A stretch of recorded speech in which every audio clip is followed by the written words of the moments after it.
I had to adjust my seat. Hey everybody, you wouldn't believe this crap, man. Yeah, I'm. I finally got the. I know on my disregard what I said in the beginning of my Psylocke mini comic book review, which you can check out on my channel, by the way, youtube.com/talkativecarl. And I mentioned about this whole ordeal. Chair. This whole ordeal uh with the order of the Hot Ones box, which I got it. I did not realize how freaking massive it was.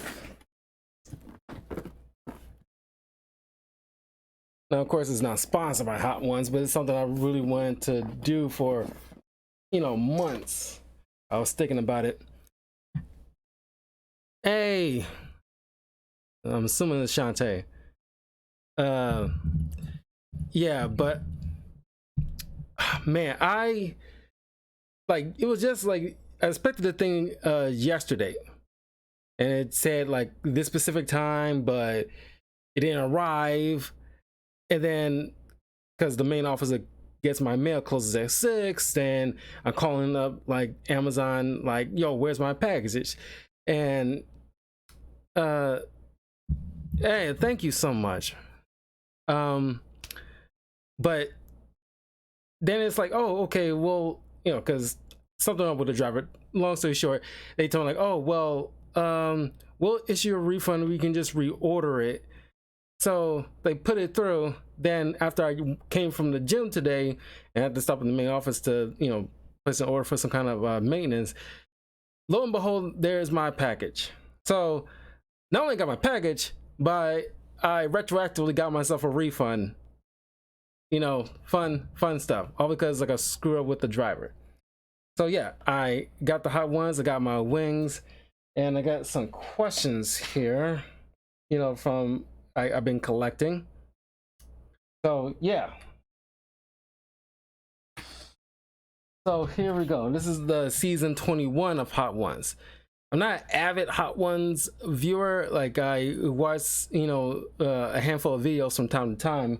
Those like kind of pique my interest, like Terry Crews or Jake Gyllenhaal, or a couple of others.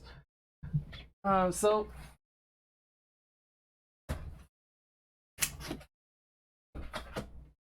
I'm gonna start off with like the least to the greatest, and I got 4 bottles of water, a mug full of lemonade. I love lemonade. A can of lemonade, just in case, tissue, because Terry Crews was like snotting up the place, halfway through. So I was like, I better make sure I'm fully prepared. Last time I actually had to do something like this was when I reached 100 subscribers on my YouTube channel, and I did the 1 chip challenge, which is up on my YouTube channel, so you can check out me just killing myself. Never doing that again, technically. But so let's let me try to get this open, of course, before I fact, I probably should have opened all these bottles, but whatever.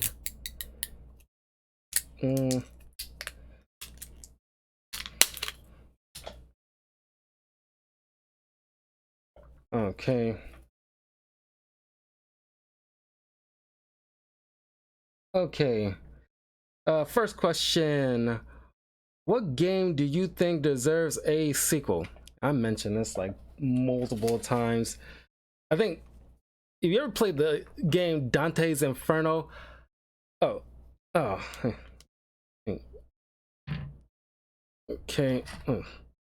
Well, so like well, I probably should separate this and stuff. Okay. Look a little bit here. I'm actually pouring. This is a classic hot sauce, chili maple. Okay, do a little.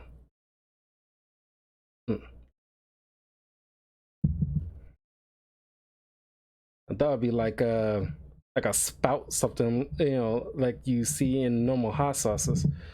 But here we go. Mm. Mm. Mm.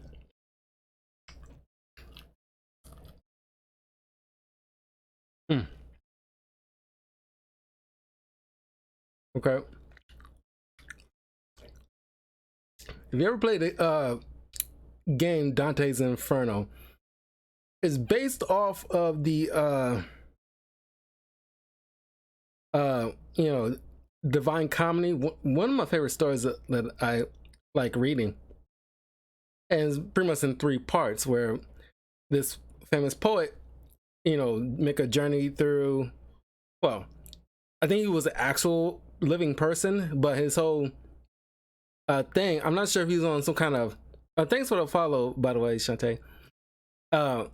I don't know if he was like going through, you know, like some kind of not psychiatric breakdown, because he was only 40 when he written this poem, and he's going through like, you know, I don't know, he is like something mentally is going on, but he just starts written out this almost a very detailed experience of going through uh it's kind of like the Odyssey in a way. He's going through some kind of journey through, like, in the Inferno, hell, then Purgatorio, or Purgatory, and then Paradiso, heaven. And the game, yes, is kind of aping off of God of War a bit, but it was pretty dope because, you know, God of War is pretty much Greek that turned into Norse, but this is kind of like a Christianity type of God of War, and it was really dope. Love the character, the voice acting in it's incredible, very well done. I freaking love that game, and it's been well over a couple of decades at this point, and it still have not ever gotten a sequel, and it's daunting to me because it should have been had 3 parts, and it's like, you know, fan loved kind of thing. You know, it's kind of like, you know, certain movies where it's like critically it didn't do well in the box office, but, you know, fans still love it. It's kind of the same thing with this game, and it should have been gotten uh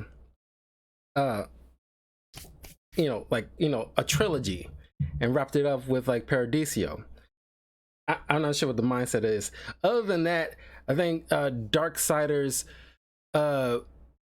this franchise based off of like the entities, like the 4 horsemen of the apocalypse, and, you know, Darksiders 2 is probably my absolute favorite game. One of the absolute favorite games of all time that I truly love.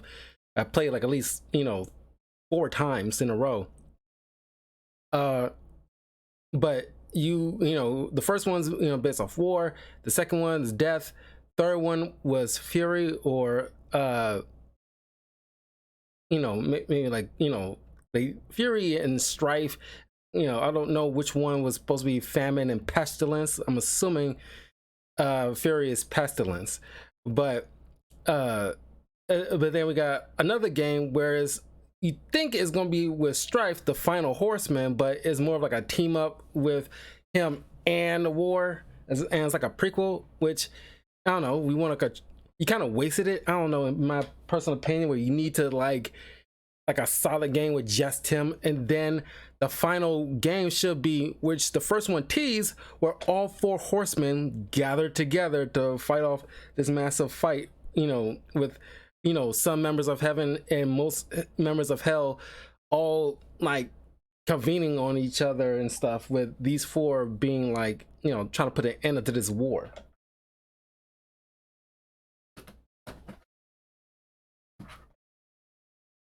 Yeah. Yeah, those are kind of like what, like, I wanted to you know, see like a sequel finally, but, you know, because Genesis came out like at least a couple of years ago, but it's never, we haven't heard anything yet from that. This is kind of bonkers to me. I'll open up this one. This is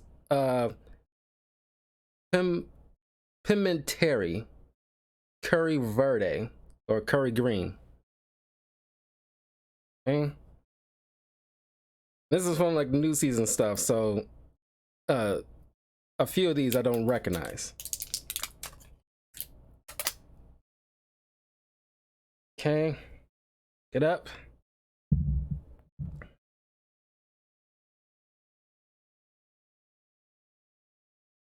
I want the top first.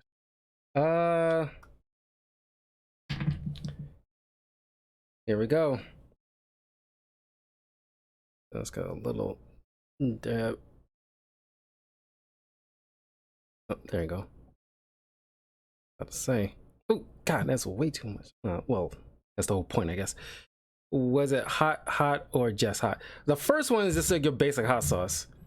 There's 10 of these, so I don't think it start, spiking up until maybe by like the third or fourth one.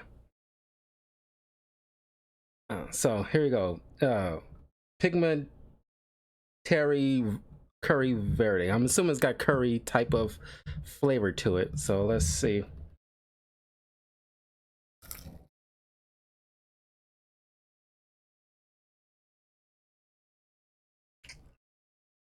Oh wow, that's what I said. This is actually wow.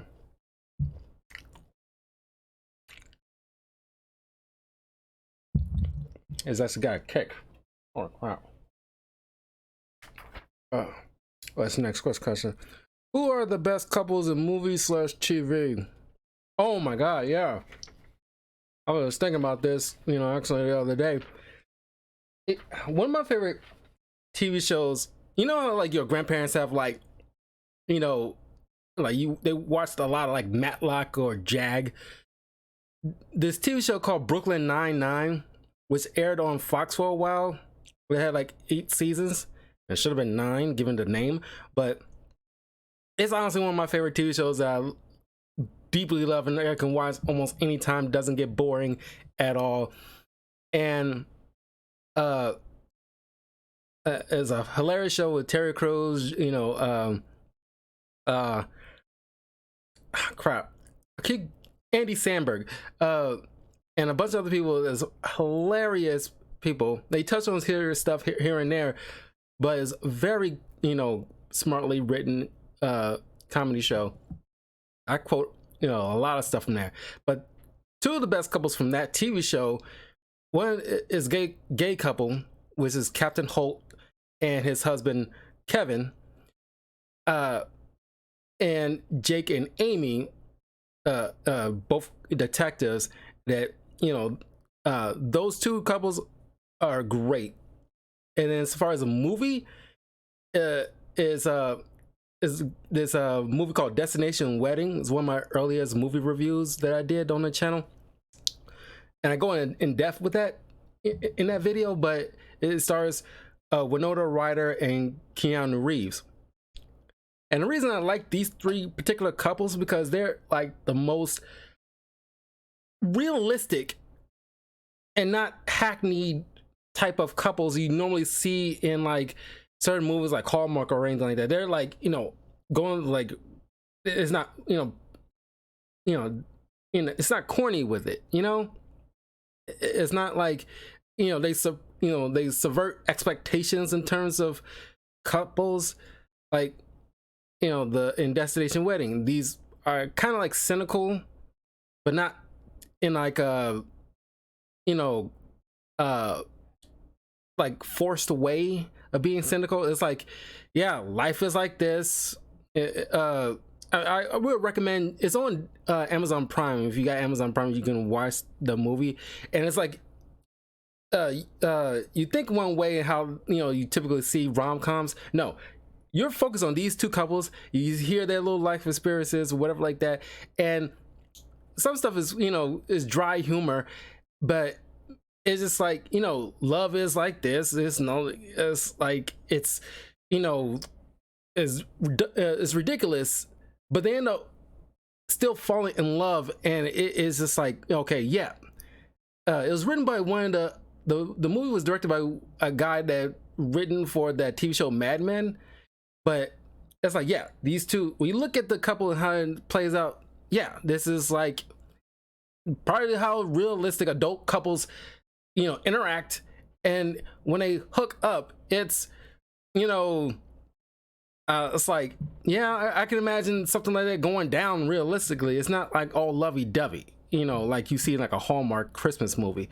And the TV show, it's like certain like gay couples seems like forced, like it's very like corporate written, like, like la di da, like look at us, we're progressive, yeah, we're with you. That attitude you can tell in certain writing, and it's done so organically. It's like uh Kevin and Raymond is like just dry humor type of guys, intellectuals, and uh you can tell they're love with each other because they've been together for a long time, and they just, it's like they, when you're in like a long lasting relationship, you got a groove going.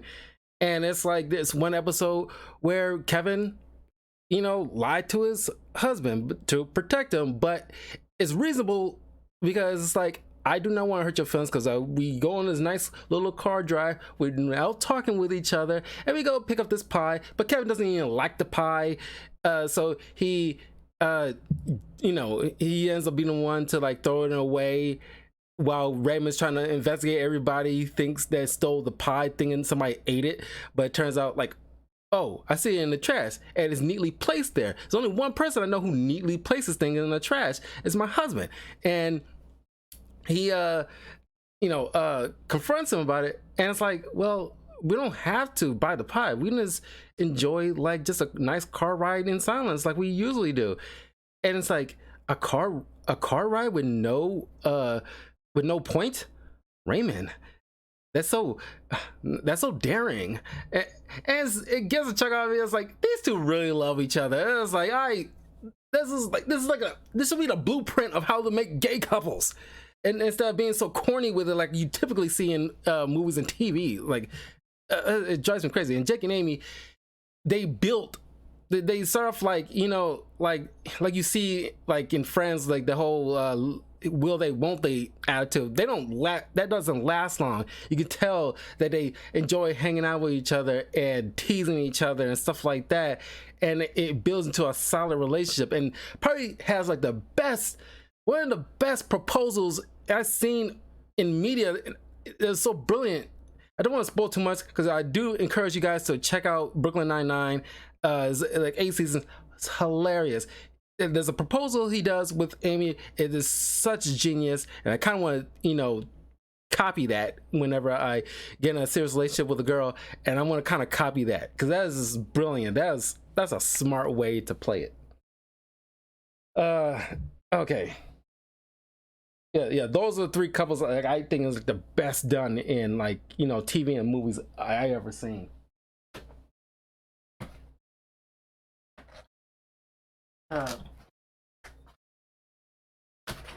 Okay, what we got next?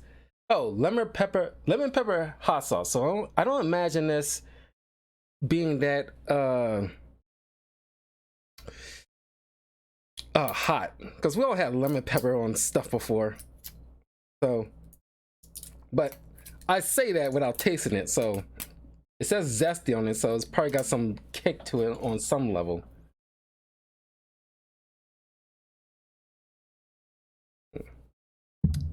Ugh. Okay. Oh, we got big meaty chicken. Okay. Oh, okay.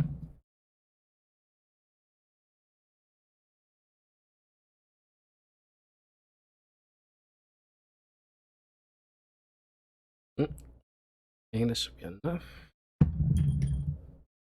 Mm.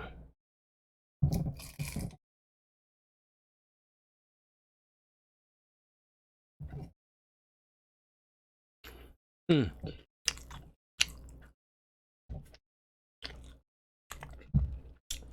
Not too bad. It's not even that hot. I didn't really expect it to. I thought it was kind of surprised me. Okay, next question. What was it like on your first film set? Yeah. Uh, early on the first Saturday of April, I went on.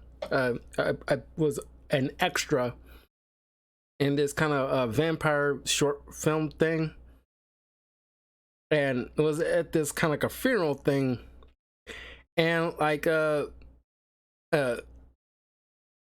so you could tell, like, you know, this is like, you know, on a certain budget. I didn't get paid because I was like an extra, but it's kind of still surreal, uh just to see like people set up. I didn't get really speaking lines, although I could have, when the director is like, you know, right when we was about to like really wrap up for the night. It was only like a day shoot, and uh he asked, anybody want to like, say certain things to, like, you know, improv or whatever like that. And like, normal circumstances, I probably would have gone up there and said something, but uh earlier that day I went out to the C2E2 event and only had like a waffle earlier that day, and I had some water, but you know, I got this stuff. I went to the event, went back home, changed my clothes because I was, you know, cosplaying that day as Static Shock, and then went out to the set. So by the time I got home, it was like close to like 11 p.m. and I was hungry. I was already irritated because, like, you know, the Lyft driver who was, you know, I ordered to get me home, it was like some kind of, you know, train delay or something like that, you know, that stopped in front of us, and he could not figure out, okay, go to another route. And you know, I had to be let out on the sidewalk and I had to order another Lyft, which took another 15 minutes. Man, but I digress on that one. But the set was fun. It was nice people there. You know, I talked a little bit of the film crew and everything like that. There's one guy who, you know, used to live in like Greece. I think it was Greece or Italy, one of the two. And he used to work with somebody else uh that, you know, was doing something in Dubai, and he's about experiences there and crazy rules that they have over there. But yeah, it was a fun experience. It's like, you know, hey Kenneth, how you doing, man? But yeah, it was like a fun experience. And I really hope to do that again. And of course, the writer strike and everything like that, it's like limited stuff I probably gonna be able to, you know, audition for a while. Because I still got voiceover that I still, you know, auditioning for. But yeah, it was a fun experience, you know, because this is the first time I actually, you know, broadened my horizons a bit. Because at first I didn't feel comfortable, like, you know, like being on camera and everything like that, even though I'm doing this. But it's just like, I don't know, like how I look, and I was overthinking it, and I just like, you know, just just go for it, because, you know, it's only gonna probably benefit my voiceover work if I have all this like kind of extra arsenal in my back pocket. Okay, let me put this up.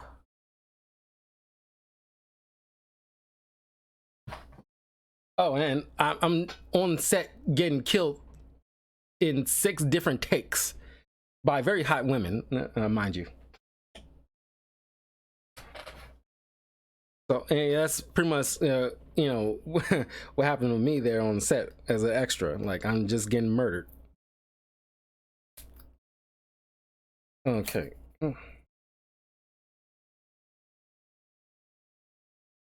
Okay, what is this? Chili leg lengua de fuego. Okay. Okay, get this tape off.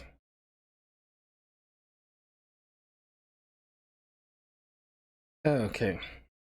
I guess it has some kind of chili type of taste to it, maybe.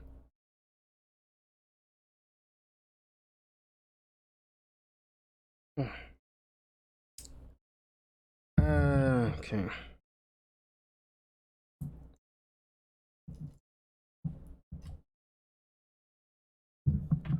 Ooh.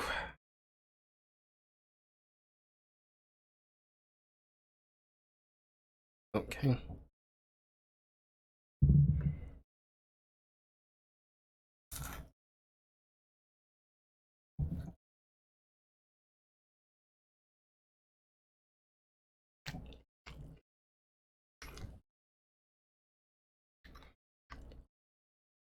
Mm.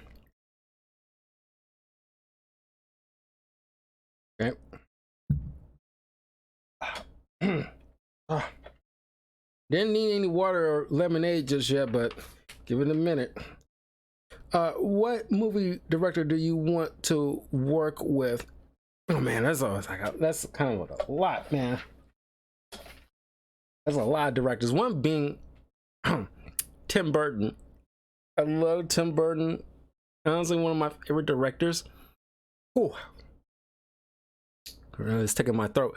Uh, Tim Burton, because I just love the looks of his films, the whole goth aesthetic. He's a reason why, like, I had my first female crush ever was Michelle Pfeiffer, Catwoman, and like Helena Bonham Carter in almost anything. Uh, who else? Ryan Johnson, because I love those Knives Out films. I love detective films. We're speaking of like Kenneth Branagh, who doing all like the Murder of the Orient Express and Death on the Nile, stuff like that. Kevin Smith, Ryan Coogler, Michael B. Jordan. Always want to work with, and who was it? Else. Shane Black. Uh, those guys I really would love to work with. You know, as directors. One day. I love their films. I love the stuff that they do. Oh, and the Russo brothers. Because I would love to be in like a Marvel project. You know, yeah. I'm a superhero guy. But more so with Marvel because of Spider-Man being my favorite superhero. Ah.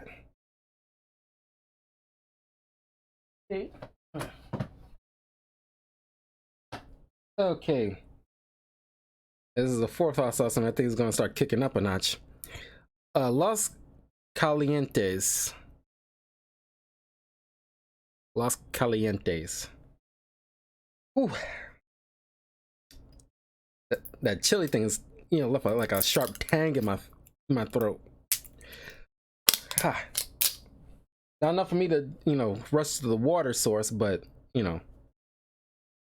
like I feel it.